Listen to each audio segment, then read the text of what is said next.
Aunty ना गुस्से से नंदिनी की ओर देखती है और अजीब सा देखती है, बहुत ही भयंकर लुक देती है। औरत के फुसफुसाने की आवाज आती है और फट से इसकी आँख खुल जाती है और इसको ये भी लगता है कि जैसे कोई मेरे बेडरूम में ना चल रहा है। सैंडल की आवाज आ रही है। फिर से जो आंटी है ना इसको घूर घूर के देख रही है। इसको ऐसा लगता है कि जैसे कोई इसके पीछे खड़ा है। ये थोड़ा घबरा जाती है। अब पहले ये फटाफट कटिंग कर रही थी, अब इसके जो हाथ है ना धीरे धीरे चल रहे हैं। मन ही मन में सोच रही है कि मुझे पीछे पलटी मार के देखना चाहिए कि नहीं देखना चाहिए। अब ना कोई इसको पीछे से बालों से पकड़ता है और धाड़ देने जोर से धक्का मारता है। हॉल में कुछ चल रहा है। इसको सैंडल की आवाज़ आती है। ये फटाफट जाती है और देखती है तो इसको कोई भी नज़र नहीं आता है। अब किचन में ना धाड़ देने सारे बर्तन गिरते हैं। ये भागकर किचन में जाती है। पूरे जो बर्तन है ना इधर उधर बिखरे हुए हैं।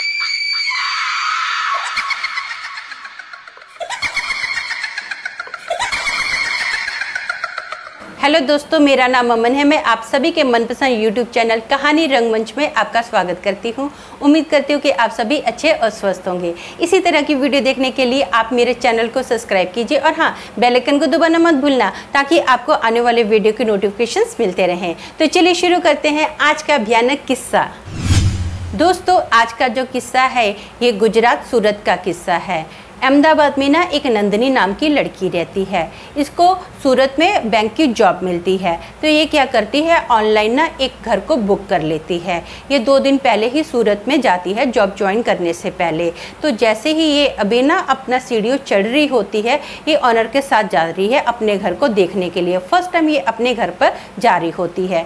तो ना जो नीचे का फ्लोर होता है उस फ्लोर पर ना एक बुढ़ी आंटी रहती है। वो जो बुढ़ी आंटी है ना, जब नंदिनी ऊपर सीढ़ियाँ चढ़ रही है ना, तो वो आंटी ना गुस्से से नंदिनी की ओर देखती है और अजीब सा देखती है, बहुत ही भयंकर लुक देती है। नंदिनी को थोड़ा अजीब लग रहा है कि आंटी मेरे को ऐसा क्यों गुस्से से देख रही है। मैंने तो आंटी को कुछ बोला भी नहीं है। फर्स्ट टाइम मैं आंटी को ऐसे मिली हूँ और आंटी मेरे को ऐसा डांट के देख रही है, गुस्से से आंखें फाड़ फाड़ के क्यों देख रही है।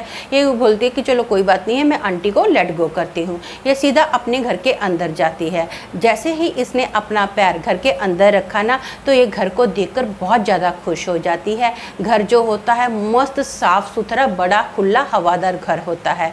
बड़ा सा हॉल होता है और इसका जो बेडरूम है वो मास्टर बेडरूम है। तो ये देखती है खुला, अच्छा काफ़ी स्पेस है बेडरूम में, तो इसको बड़ा पसंद आता है। और ना ये किचन में जाती है। किचन भी बहुत अच्छा लगता है इसको। ये ऑनर को बोलती है कि आप ना फटाफट एग्रीमेंट बना लो, मुझे घर बहुत अच्छा लगा है। तो जो ऑनर होता है वो बोलता है ठीक है, मैं जल्दी ही बना लेता हूँ। ऑनर ये बोलकर चला जाता है। उसके बाद ये क्या करती है, अपने जो कपड़े वगैरह सारे बैग में लाई थी ना, ये कबाड़ में सेट कर देती है। उसके बाद ये काफ़ी थकी हुई होती है, ट्रैवलिंग से आई होती है। तो नंदिनी सोचती है कि मेरे को ना थोड़ा नहा लेना चाहिए, फ्रेश हो जाना चाहिए। जो नंदिनी है ना, ये बाथरूम में नहाने के लिए चली जाती है। नंदिनी का जो बाथरूम है, मैंने बताया ना कि मास्टर बेडरूम है, ये रूम से ही अटैच है। नहाने के बाद जैसे ही नंदिनी ने अपना कदम बेडरूम में रखा ना, तो कबाड़ के ऊपर ना एक कांच की बॉटल पड़ी थी, खांसी की बॉटल थी। वो जो बॉटल थी ना धाड़ देने नीचे गिरती है और टूट जाती है, जिसकी वजह से नंदिनी के पैर पर ना कांच लगता है और खून निकलना स्टार्ट हो जाता है। ये फटाफट बैंडेज करती है। ये सोचते कि मुझे अब ऐसा करना चाहिए कि बाहर से खाना मंगा लेना चाहिए। पैर पर चोट लगी है, मैं क्या करूँ, बाहर से मंगा लेती हूँ खाना। ये बाहर से खाना ऑर्डर करती है, खाती है और आराम से सो जाती है। लगभग शाम के 4:30 बजे का टाइम होता है। तो इसको ना किसी औरत के फुसफुसाने की आवाज़ आती है और फट से इसकी आँख खुल जाती है और इसको ये भी लगता है कि जैसे कोई मेरे बेडरूम में ना चल रहा है। सैंडल की आवाज़ आ रही है। ये भागकर अपना हॉल में जाती है। हॉल में जाने के बाद ये देखती है कि इधर तो कोई भी नहीं है। इसको ऐसा होता है कि शायद कोई किचन में तो नहीं है, कोई चोर वगैरह तो नहीं घुस आया है। फटाफट ये किचन में देखती है, किचन में भी कोई नहीं होता। बेडरूम में आकर चेक करती है, बेडरूम में भी कोई नहीं होता।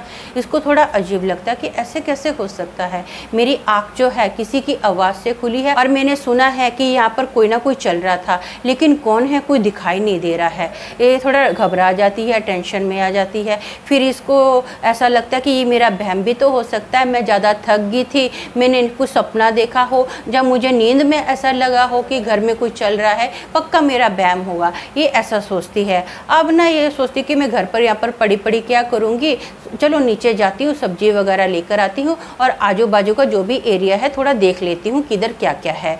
ये नीचे उतरती है, फिर से जो आंटी है ना इसको घूर घूर के देख रही है। ये क्या करती है, फटाफट सीढ़ियाँ उतरती है, आंटी को लेट गो करती है और वहाँ से भागती है। मार्केट जाती है, इधर उधर घूमती है कि कौन सी चीज़ कहाँ पर मिलती है, सब्जी वगैरह परचेज करती है और सीधा घर पर आ जाती है। अब इसने जैसे किचन में एंटर किया ना तो ये देखती है कि पानी का जो नल है ना खुद ही चल रहा है। ये इसको थोड़ा अजीब लगता है। ये सोचती है कि मेरी तो आदत है, मैं कभी भी नल को खुला नहीं रखती हूँ, हमेशा बंद करके जाती हूँ, ऐसे कैसे ये पॉसिबल हो गया कि नल खुद ही चालू हो गया है। फिर इसके मन में ये भी ख्याल आता है कि हो सकता है नल ही ख़राब हो, अपने आप चालू हो गया होगा, मेरी को भूलने की आदत तो है नहीं है। ये सोचती है कि कोई बात नहीं है, मैं नल को अच्छे से टाइट बंद कर देती हूँ और कल प्लम्बर को बुलाऊंगी और इसको ठीक करवा लूँगी। ये सब्जी कटिंग कर रही होती है तो इसको ऐसा लगता है कि जैसे कोई इसके पीछे खड़ा है। ये थोड़ा घबरा जाती है। अब पहले ये फटाफट कटिंग कर रही थी, अब इसके जो हाथ हैं ना धीरे धीरे चल रहे हैं। मन ही मन में सोच रही है कि मुझे पीछे पलटी मार के देखना चाहिए कि नहीं देखना चाहिए। अब ना कोई इसको पीछे से बालों से पकड़ता है और धाड़ देने जोर से धक्का मारता है। ये ना गुस्से में बोलती कौन है, इसके हाथ में छुरी है। अब जैसे इसने पलट के देखा ना कि कौन है और बोला है तो इसके पीछे कोई भी नहीं होता। ये बहुत ज़्यादा टेंशन में आ जाती है, फटाफट अपनी मम्मी को कॉल लगाती है और पूरा किस्सा बताती है। तो इसकी मम्मी बोलती है बेटा जब तू इस घर में आई थी तूने यहाँ पर दिया बत्ती किया, तो ये अपनी मम्मी को बोलती है नहीं मम्मी मैंने कोई दिया बत्ती नहीं किया है, मैंने तो अपना सामान वगैरह सेट किया, खाना पीना खाया और आराम से सो गई। तो नंदिनी की मम्मी ना नंदिनी को बहुत ज़्यादा डांटती है, बोलती कि तेरा पहला फ़र्ज़ ये बनता था कि तुझे इस घर में दिया बत्ती करना चाहिए था, बाद में जो काम करना था करती ना, अभी का अभी पूरा काम छोड़ दे और यहाँ पर दिया बत्ती कर। और हाँ ये बात याद रखना कि वो जो दिया बत्ती है ना पूरी रात बंद नहीं होना चाहिए। ये बोलती है ठीक है मम्मी मैं ऐसा ही करती हूँ। दिया बत्ती करती है, खाना वगैरह बनाती है, डर के मारे अच्छे से खा भी नहीं पाती है, पूरा जो खाना वगैरह होता है ऐसे एज इट इज़ फ्रिज में रख देती है। अब इसको टेंशन होती है थोड़ी, इस घर में इसको हिचकिचाहट भी होती है। फिर ये सोचती है कि मुझे तो यहीं पर रहना है, अब मैंने ये रूम तो बुक करवा लिया है, मुझे इतनी जल्दी तो ये घर खाली नहीं करना पड़ेगा, क्योंकि मुझे इतनी जल्दी कौन सा घर नज़दीक में मिल जाएगा, ऑफिस भी नज़दीक है, सब कुछ चीज़ें नज़दीक है। तो मैं ऐसा करती हूँ, देखती हूँ दिया बत्ती चालू है ना, मुझे डरना नहीं चाहिए, अभी सो जाना चाहिए। अब इसकी आँख लग जाती है। आँख लगने के बाद इसको फिर से ऐसा रियलाइज़ होता है कि जैसे हॉल में कुछ चल रहा है। इसको सैंडल की आवाज़ आती है, ये फटाफट जाती है और देखती है तो इसको कोई भी नज़र नहीं आता है। अब किचन में ना धाड़ देने सारे बर्तन गिरते हैं। ये भागकर किचन में जाती है, पूरे जो बर्तन है ना इधर उधर बिखरे हुए हैं। ये थोड़ा घबरा जाती है कि ऐसे कैसे हो सकता है यार, किचन की खिड़की बंद है, जो मेन दरवाज़ा है वो भी बंद है, मेरे घर में कोई घुस तो सकता नहीं है, वहाँ पर कुछ चोर चुरक्का तो हो नहीं सकता है, अब मैं करूँ तो क्या करूँ। ये सोचते कि चलो मम्मी को कॉल करती हूँ। तो फिर सोचते नहीं मम्मी अभी काफ़ी रात हो गई है, 2:30 बजे का टाइम है, मम्मी को कॉल नहीं करती हूँ, मम्मी सो रहे होंगे, सुबह ही मम्मी को कॉल करके बताती हूँ। अब इसको बहुत ज़्यादा डर लगता है। ये ना अपने बेडरूम की लाइट चालू रखती है और डर के मारे सो नहीं पा रही है। ऑलमोस्ट सुबह 5:30 बजे के पास इसकी आँख लगती है। फिर जब सुबह ये उठती है तो चाय कॉफ़ी पीती है। अब ये सोचती है कि चलो मम्मी को कॉल किया जाए। फिर सोचती है कि मम्मी खामखा मेरी टेंशन करेगी, मुझे मम्मी को कुछ नहीं बताना चाहिए। तो इसको ना घर में बहुत ही ज़्यादा घुटन महसूस होती है, बेचैनी महसूस होती है। ये क्या करती है, ये सोचती है कि मुझे ना मेरा माइंड फ्रेश करना है, इस घर में मुझे नहीं रुकना है, वैसे भी मैं पूरा दिन जॉब पे रहूँगी, रात ही बितानी है। तो अब मैं क्या करती हूँ, थोड़ा बाहर टहल के आती हूँ। ये नीचे जाती है, फिर से जो आंटी है इसको घूर घूर के देख रही है। ये इसको बड़ा अजीब लगता है कि एक तो घर ऐसा है, दूसरा जो आंटी है वो भी ऐसी मिली है, पड़ोसन अजीब सा मेरे को देखती है। ये ना थोड़ा चिढ़ के आंटी की ओर देखती है और वहाँ से निकल जाती है। फिर वहाँ से थोड़ा वगैरह घर का जो भी सामान वगैरह शॉपिंग वगैरह करनी होती है ये खरीदती है और घर पर आती है, वो जो पूरा सामान है ना ऐसे सेट कर देती है। अब सोचती कि मेरे को थोड़ा नहाना चाहिए और उसके बाद खाना वगैरह बनाना चाहिए। ये नहाकर आती है और अपने बाल बनाने के लिए जैसे ही ये मिरर के पास आई ना, तो बाल बनाते बनाते ये देखती है कि एक बहुत ही डरावनी सी औरत इसके पीछे खड़ी है, जिसने की काली साड़ी पहनी हुई है, उसके काले काले लंबे लंबे बाल हैं, मोटी मोटी लाल लाल आंखें हैं, बहुत ही डरावना सा उसका चेहरा है। ऐसा घूर के देख रही है कि जैसा ऐसा वो नंदिनी को कच्चा निकल जाएगी। नंदिनी जोर से चीख मारती है और सीधा उस घर से बाहर निकलती है।